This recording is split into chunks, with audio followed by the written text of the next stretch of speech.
कि आप गुज्जर समाज से हैं, गुज्जर समाज से ताल्लुक़ रखते हैं, तो आपके लिए ये वीडियो बहुत ही महत्वपूर्ण होने वाली है, क्योंकि बात करने के लिए हमारे साथ मौजूद है अमित गुज्जर सहारनपुर। अमित गुज्जर जी, बहुत बहुत स्वागत है आपका हमारे चैनल पर। धन्यवाद और स्वागत आपके सभी दर्शकों को मेरा नमस्कार। अमित गुज्जर जी, आजकल आपकी एक पोस्ट काफ़ी चर्चाओं में है, हमारे दर्शकों को बताइए आखिर क्या है उस पोस्ट में। वरिष्ठ जी, देखिए मैंने कुछ संकल्प लिए हैं और क्योंकि मैं ये काम बहुत दिनों से नहीं कर रहा हूँ तो अभी पब्लिश करने की उनको ज़रूरत पड़ी। एक तो उसमें सबसे पहले मैंने संकल्प लिया है कि मैं मृत्यु भोज नहीं करूँगा, और दूसरा मेरा संकल्प है कि जैसे सगाई और बारात में बड़ी मिलाई होती है वो बड़ी मिलाई मैं नहीं लूँगा, और यदि मिलाई ज़रूरी है तो मैं केवल 10 रुपये की मिलाई लूँगा। उसमें कोई लिफाफा, अंगूठी, घड़ी या कोई दूसरे तरीके का उपहार मैं स्वीकार नहीं करूँगा। ये 3 चीज़ों का मैंने संकल्प लिया है। अमित गुज्जर जी, हमारा जो गुज्जर समाज है वो काफ़ी प्रतिष्ठावान है और मिलाई बड़ी बड़ी होती है, अपने नाम के लिए लोग बड़ी बड़ी मिलाई करते हैं, तो क्या 10 रुपये की मिलाई का फार्मूला चालू हो जाएगा? देखिए वरिष्ठ जी, फार्मूला चालू हो या ना हो, क्योंकि जब हम स्वयं संकल्पित होंगे किसी चीज़ के लिए और दूसरे लोग भी उसका अनुसरण करेंगे। काफ़ी लोगों ने मेरी बात कल भी आपने देखा होगा सुनी, और बड़ी संख्या में लोगों के मैसेज आए। मैं इस काम को अकेला ही करने वाला नहीं हूँ, काफ़ी संख्या में लोग इससे जुड़े हुए हैं और नए युवा साथी भी इससे प्रेरणा लेकर के एक शुरुआत कर रहे हैं। हम इस मुहिम को शुरू कर रहे हैं, धीरे धीरे लोगों को समझाएंगे और बताएंगे, क्योंकि मिलाई एक इस तरीके का प्रकरण है जिसमें आप किसी की 100 रुपये की कर दीजिए, आप 500 की कर दीजिए या 1000 या और ज़्यादा भी कर दीजिए, इसमें कोई आपका कोई बहुत ज़्यादा फ़ायदा नहीं होने वाला, और जिसकी जेब से जा रहे हैं उसके ऊपर कहीं ना कहीं एक फ़र्क पड़ने का काम होता है। इसलिए हमने ये तय किया है कि हम 10 रुपये की मिलाई लेंगे, क्योंकि किसी की जेब पर भी कोई बोझ ना पड़े इस तरीके का। अमित जी, मिलाई के साथ साथ क्या आप दहेज के बारे में भी कुछ कहना चाहोगे?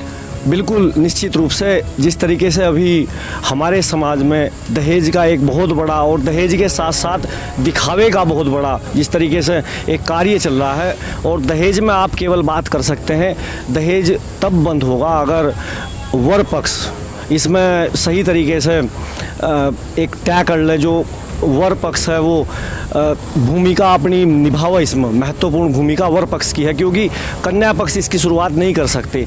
वर पक्ष इसमें निर्णय ले और मजबूती के साथ में दृढ़ निश्चय करे कि हम दहेज नहीं लेंगे, तो कन्या पक्ष भी कहीं ना कहीं उनकी बात का अनुसरण करेगा, और इस कार्य को वर पक्ष से ही शुरुआत करनी जरूरी है। अमित जी, एक आपने मृत्यु भोज के बारे में भी कहा है, इसके बारे में क्या विचार है आपकी? देखिए वरिष्ठ जी, मृत्यु भोज मैं अपने सभी युवा साथियों से कहूँगा कि मृत्यु भोज आप ना करें, और इसका ना करने का एक विशेष कारण है। उस कारण से मैं आपको अवगत कराऊँगा। दरअसल महाभारत कालीन ये बात है, और एक प्रसंग महाभारत का है, अनुशासन पर्व एक महाभारत में अध्याय है। उसमें भगवान श्री कृष्ण पूरे युद्ध की सब तैयारी हो गई थी, तो लास्ट में भगवान श्री कृष्ण दुर्योधन के पास में शांति प्रस्ताव लेकर के गए थे, और वो शांति प्रस्ताव ये था कि इतना बड़ा युद्ध ना हो, इतनी बड़ी जनहानि ना हो, और किसी तरीके से युद्ध रोक दिया जा। और वो केवल 5 गांव मांगने गए थे पांडवों के लिए। उन्होंने अपना प्रस्ताव दुर्योधन के सामने रखा। दुर्योधन ने अहंकारवश उनको मना कर दिया और ये कहा कि मैं सुई की नोक के बराबर भी एक पांडवों के लिए कुछ नहीं दूंगा। तो उसमें कहीं ना कहीं एक तकलीफ भगवान श्री कृष्ण को हुई। भगवान श्री कृष्ण जब उनके पास से चलने लगे तो दुर्योधन ने कहा कि भोजन तैयार है, आप भोजन करके जाना। तो वहाँ भगवान श्री कृष्ण ने एक श्लोक के माध्यम से ये कहा कि संप्रीति भोज्यानि आपदा भोज्यानि वा पुनः। इसका मतलब वरिष्ठ जी ये है कि जब तक खाने वाले और खाना खिलाने वाले के मन में प्रसन्नता ना हो तब तक खाना भोजन नहीं करना चाहिए। आपके मन में वेदना है, तकलीफ़ है, दुख है, परेशानी है, हमारे घर में कोई मृत्यु हुई है, हमारे पिताजी, बाबा जी या मामा जी या और दूसरे लोग चले गए हैं, उस स्थिति में कम से कम हमें भोजन नहीं करना चाहिए। मैं अपने सभी युवा साथियों से कहूँगा कि इसका परित्याग करें और इस पर एक चर्चा करें आपस में बैठ करके कि हम मृत्यु भोज नहीं करेंगे। वही युवा साथी कहते हैं कि भाई दादाजी ने बहुत कमाया, बहुत घर भर दिया, भाई खर्चा करूँगा। बिल्कुल, जो आप खर्चा करना चाहते हैं आप निश्चित रूप से करें, लेकिन उस खर्चे का थोड़ा तरीका बदल दें। और तरीका केवल ये है कि आप ज़रूरतमंद लोगों की मदद कर दें, आप किसी आश्रम में जाकर के दान कर दें, आप किसी धर्मशाला में दान कर दें, आप जो हमारी शैक्षिक संस्थाएं हैं उनमें दान कर दें, आप स्कूल में कोई कमरा बना दें, आप धर्मशाला में कोई कमरा बना दें, अपने बाबा जी, दादी जी या पिताजी के नाम पे कोई ऐसा गांव में काम कर दें जिसको वो पीढ़ियों तक चले। तो मेरे हिसाब से दावत की बजाय करने के बजाय आप दूसरा ऐसा काम कर दें जिसकी चर्चा बहुत दूर तक हो। आपने देखा होगा हमारे गुज्जर समाज में तो मिलाई का इतना ज़्यादा प्रचलन है कि अगर रिश्तेदार के और दूर के साथी की भी मिलाई ना करवाओ तो आपने देखा होगा बारात मत भी रूस का भाग जा। बिल्कुल वरिष्ठ जी, ये बात सही है और कहीं ना कहीं हमें भी तकलीफ़ हुई और तकलीफ़ इस बात की हुई क्योंकि बारात में जब लोग जाते हैं, बारात में केवल सबसे पहली जो मिलाई है वो मिलाई बारात के सरदार की होती है और ये हमारे पूर्वजों ने शुरू की है। और सरदार से मतलब ये है कि पहले बारात 2 दिन 3 दिन रुका करती थी। बारात में कोई दिक्कत हो, कोई परेशानी हो, कोई तकलीफ़ हो तो उस सरदार की पहचान कराई जाती थी कि कोई बात होगी तो ये हमारे बारात के सरदार है, इससे आप बात कर लीजिएगा। और दूसरी मिलाई उस कुटुंब के चौधरी की होती थी जिस कुटुंब से वो बारात आई हुई है। और आप ये समझिए कि कुटुंब से संबंध ये है कि हम लड़की उनको दे रहे हैं, भविष्य में कोई दिक्कत, कोई तकलीफ़, कोई परेशानी हमारी कन्या को हो तो वो कुटुंब का चौधरी उसमें मतलब जो है उसके पास हम लोग जा कर के उसकी बात करेंगे। और उसके अलावा जो और मिलाई थी वो दामाद की मिलाई थी, उसके अलावा क्योंकि पहचान के लिए मिलाई थी दामाद की, बहनोई की मिलाई थी ये पहचान के लिए थी, मामा की मिलाई थी ये पहचान के लिए थी। उसके अलावा जो दूसरी चीज़ें जोड़ दी गई, दूसरी और मिलाई जोड़ दी गई, ये हमने स्वयं चीज़ें अपने आप जो है हमने तैयार कर दी और लगातार बढ़ती जा रही हैं। ये जो दामाद की मिलाई है क्या यह होनी ज़रूरी है अब जो आपके हिसाब से? नहीं, दरअसल ये जो मिलाई की आप बात कर रहे हैं, दामाद की मिलाई इसलिए ज़रूरी है क्योंकि उनकी पहचान करानी ज़रूरी है। जो बारात है उस बारात में ये वर पक्ष के दामाद हैं या कन्या पक्ष के दामाद हैं तो उनकी पहचान कैसे हो। वहाँ 200, 300 या 500 की संख्या में लोग बैठे हुए तो वो पहचान उनकी होगी तभी पता लगेगा कि ये दामाद है।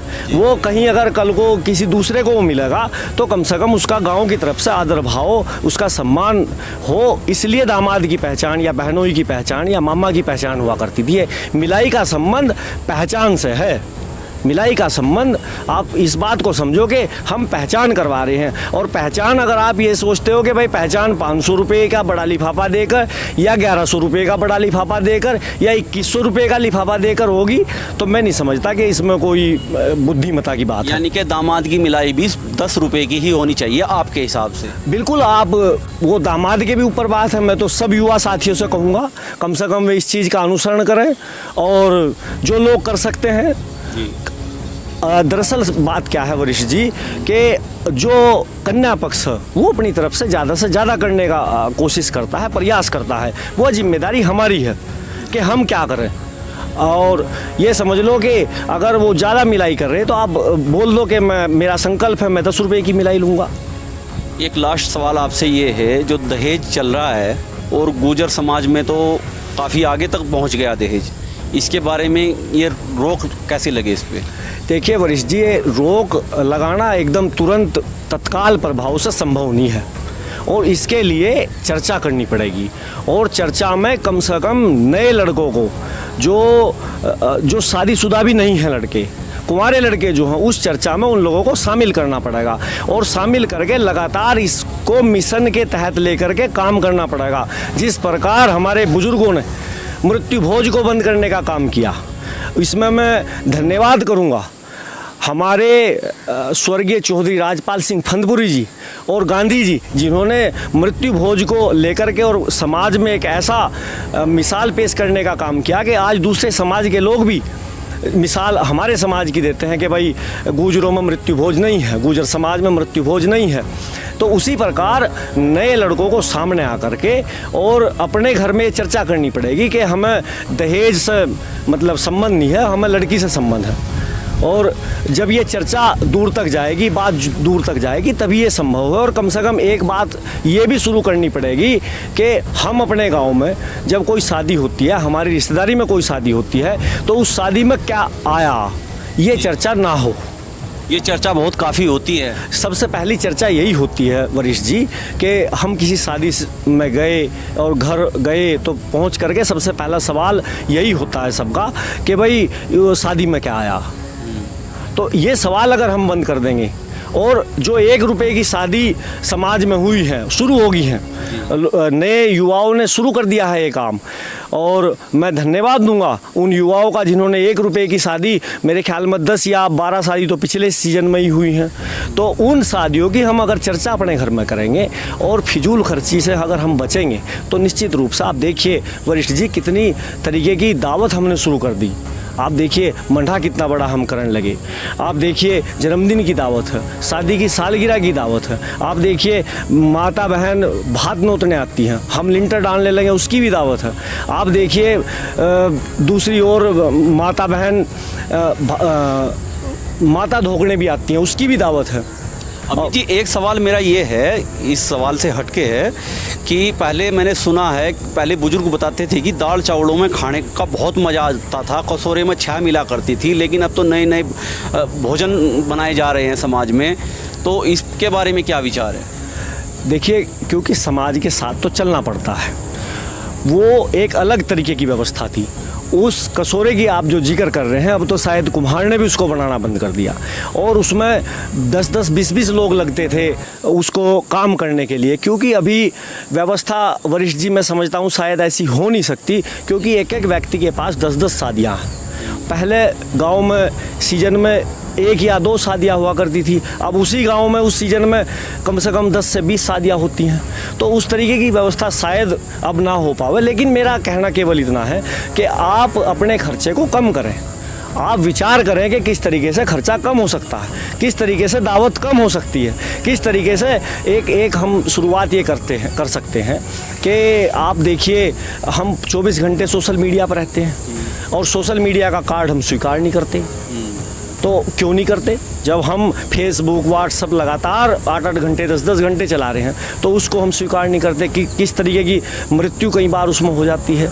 और दूसरी कई चीज़ें हैं, आप शादी में कपड़े को कम कर सकते हैं और दूसरी चीज़ को कम कर सकते हैं। तो धीरे धीरे अगर हम इसको एक मुहिम के साथ जुड़ करके काम करेंगे तो निश्चित रूप से बदलाव आएगा और हम सब लोग इसी कार्य में लग करके समाज को चेताने का काम करेंगे। अगर किसी गांव में हमारी बात सुन करके 10 या 5 लड़कों ने भी ये शुरुआत की तो हमारे लिए काफ़ी है। तो साथियों, ये थे अमित गुज्जर सहारनपुर, जिन्होंने गुज्जर समाज के बारे में बहुत ही महत्वपूर्ण जानकारी हमको दी। और वीडियो अच्छी लगे तो लाइक करें, शेयर करें और सब्सक्राइब जरूर करें।